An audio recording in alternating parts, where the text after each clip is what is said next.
We suffer sometimes because of our wrong moves, because of our wrong decision, because of wrong action sa ating mga buhay. Amen. Kaya minsan tayo ay nagsasuffer. Amen.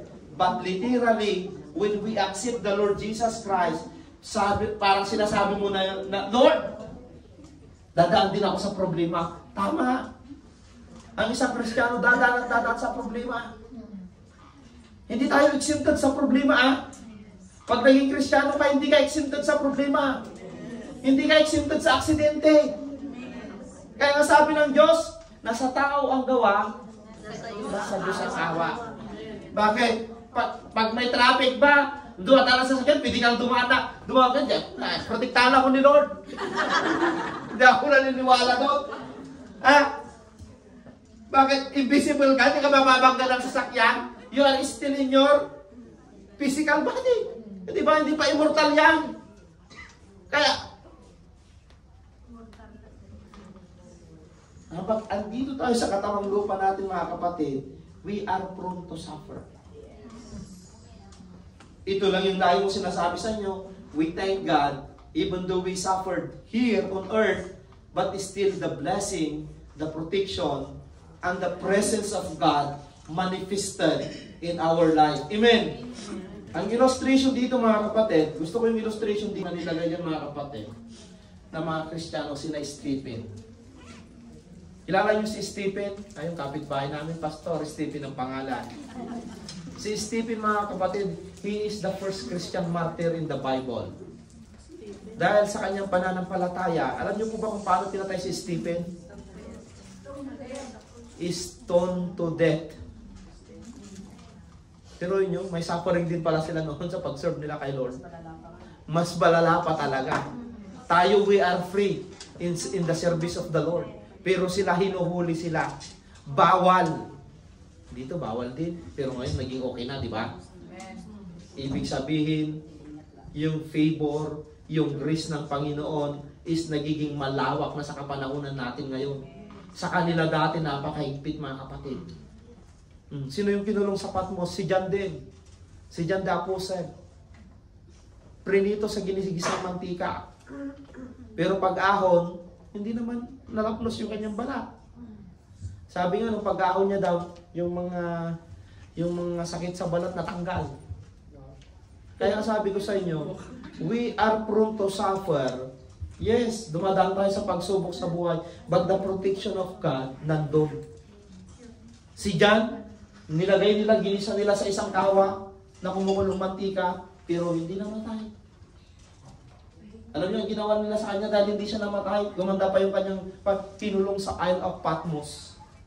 Doon niya sinulat yung Book of Revelation. Minsan, we suffer. Yung pagtawag ni Lord sa atin, ang cross natin, yung pamilya natin. Hello?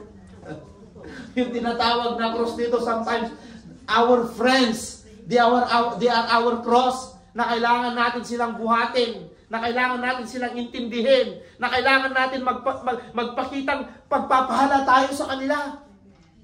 Sometimes, even our families, they are our cross. Kailangan natin pasanin ang ating mga pamilya. Kahit anong binabatong sakit sa atin, kailangan natin ipakita na magiging ilaw tayo sa kanila.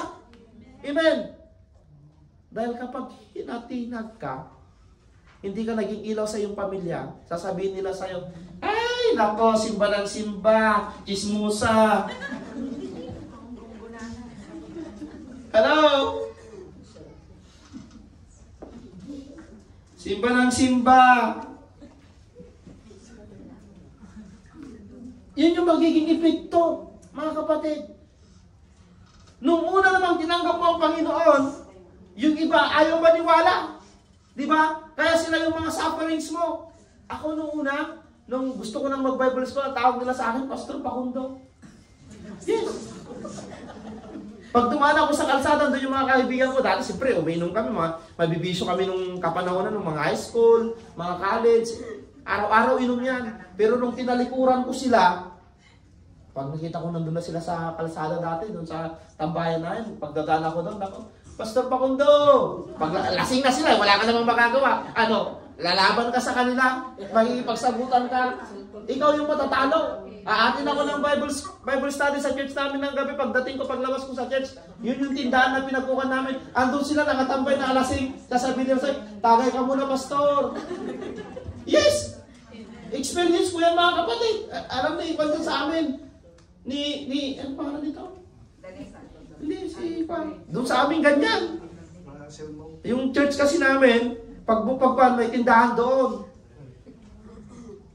Paglabas ko, tatawagin ako. Alam nyo, ginawa kong maging ilaw pa rin sa kanila. Hanggang unti-unti nilang naintindihan. Kaya noon, pag tinawag nila ako, hindi na alak ang inaabot, soft drink sa Skyflakes. Pag dumaan ako. Yes! Pero dati, tinutokso ka pa rin nila. Dahil hindi nila maintindihan yung ginagawa mo. Dahil nung una, talagang sila yung mga sufferings mo. Di ba? Pero kapag pinangatawanan mo, pinakita mong pagpapala ka sa kanila. Kaya nung dadaan na ako sa kanila dati, nung graduate ako sa Bible School, nung umuwi na ako sa amin, Skyflakes na saka, RC. Di ba? Nag-involve na, nagkumanda. Di ba? Tapos pag may nangluloko sa akin dati na may magsasabi na, patagayin niyo si pastor, sila na yung nagtatanggol sa akin. Sila na. Sasabihin na nila, huwag kayong bastos sa na, sasabihin na nila. Pero dati, sila yung nagsasabi sa akin at nangungutya. Pero nung pinakita ko sa kanila yung blessing pa rin, pinakisamahan ko sila ng maayos, sila na yung nagtatanggol sa akin. Ganyan. Pero alam nyo, sa una talaga sa pagtanggap sa Panginoon, ang daming kontrabida. Kaibigan, lalaitin ka. Yes, kamag-anak, minsan marami silang sasabihin sa'yo. Di ba?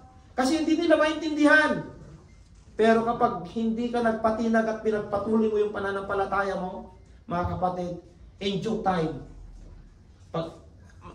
yung mga dinadaan, ulihin ka rin ni Lord. Pag dumadaan ako, yun ang sinasabi ko sa isip ko.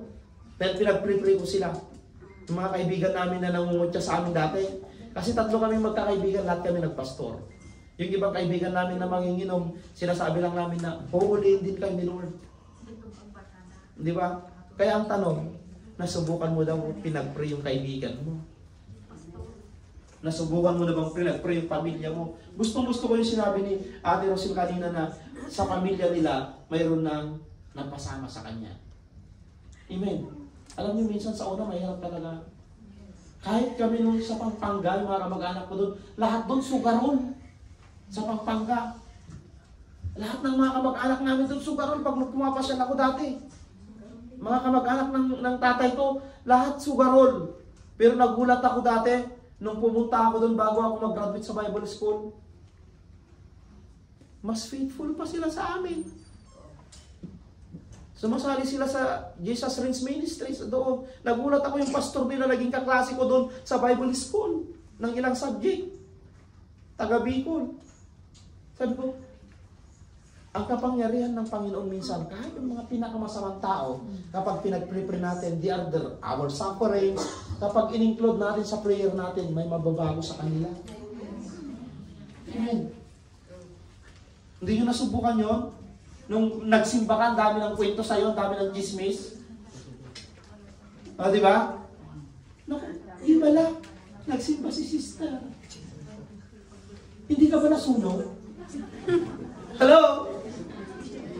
Di ba minsan kami yung maririnig mo sa kaibigan mo, imbis na sabihin nila na, thanks God at nagsimba ka, hindi. Sasabihin nila sa'yo, ay, nagsimba ka pala, hindi ka ba nasunog? Aasarin ka pa. Di ba? Kapag nag-post ka pa dun sa social media mo na nagsimba ka, thank God, sabi niya, Sunday or Saturday nakapagsimba, sasabihin niya, hala sis, nagugulat sila, bakit? Ano bang nakakagulat doon? Di ba? Bakit bawal ba magpuri sa Panginoon? Alam niyo kung bakit?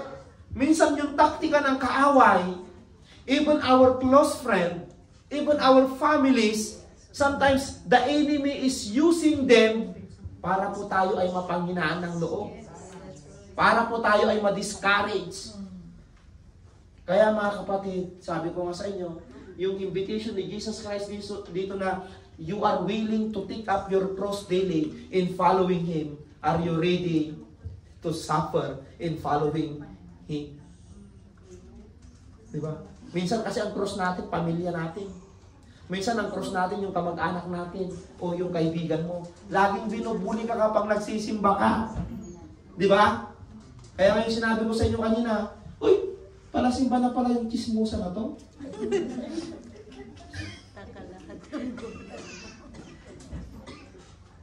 Palasimba na ba ito mula kasinggiro na to? Kasi mga kapatid, gustong hadlangan ng kaaway ang iyong paglago sa pananampalataya. Tama? Wala namang pinanganak na matuwid. Lahat naman tayo makasalanan. Kaya pag may pumupunta sa akin, sabi ko, walang sino mang taong matuwid sa harapan ng Panginoon. Lahat po tayo ay makasalanan.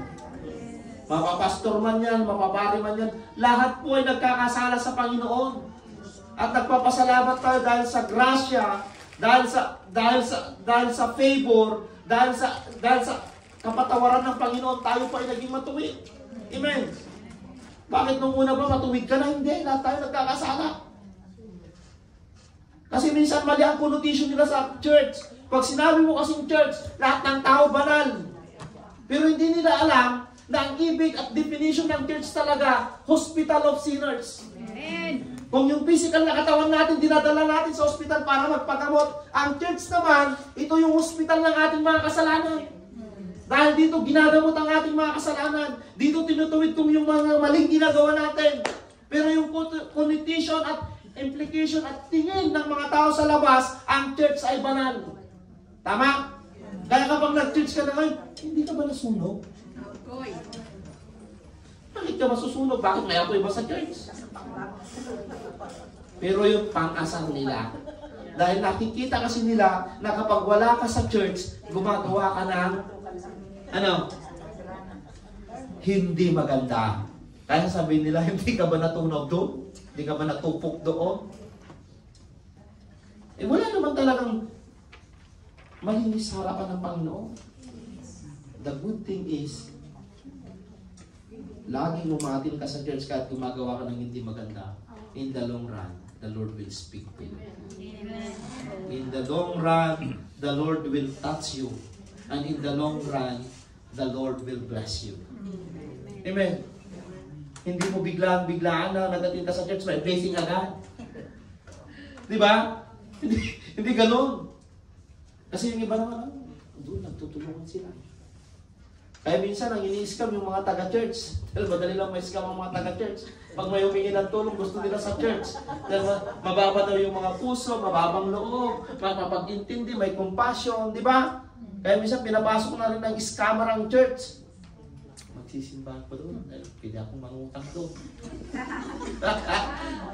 Kala mo lang. Oh, di ba? Hindi ka makakalusot kay Lord. Hindi ka makakapag-scam kay Lord. Diba? But anyway, we are commanded to help one another. Amen.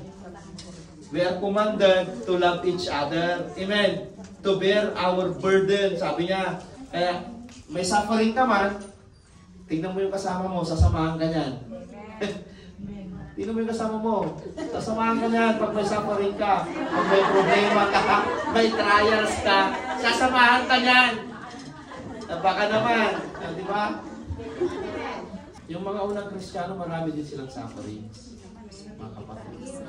Si Peter. Kilala niyo si Peter? Hindi yung kapitbahay niyo, hindi yung kakilala niyo. Yung sa Bible na si Peter. Alam niyo kung bakit nagpa-bitay ay nagpa-cross siya ng patiwarik, hindi pa kagaya ni Jesus Christ. Kasi ang sabi ni Peter, he is not worthy na kaparehas ng Panginoong Jesucristo. Kaya si Peter, pinako siya sa cross, nakatirik itong ulo, pababa. Si Isaiah naman, nilagari. Tingnan niyo yung mga Kristiyano na namamatay dahil sa kanilang pananampalataya. They suffered a lot. Si Isaiah, prophet Isaiah, nilagari yun, iniwa yung katawan. Biruin mo, in the ministry, in the service of the Lord. Nagsuffer din sila. Si Jonah, dahil matigas ang ulo, o di ba? Napakaswerte. Matigas na nga yung ulo, napakaswerte pa rin. Alam niyo bakit? Hinulog na nga sa dagat, may sumalong pa sa kanya, di ba? Pero tignan niyo yung kapangyarihan ng Panginoon. Yung sabi ko sa inyo, magsasuffer ka man, andun yung kamay ni Lord. Pero mo gitna ng dagat, si Jonah tinapon. Kinuha ng isda. According to studies, you will not survive kapag nandun ka sa loob ng isda, walang hangin. Pero siya, biruin mo yun, nakasurvive. Dito pinapatunayan na even though you go through the storm of life, andun yung protection ng Panginoon. Di ba?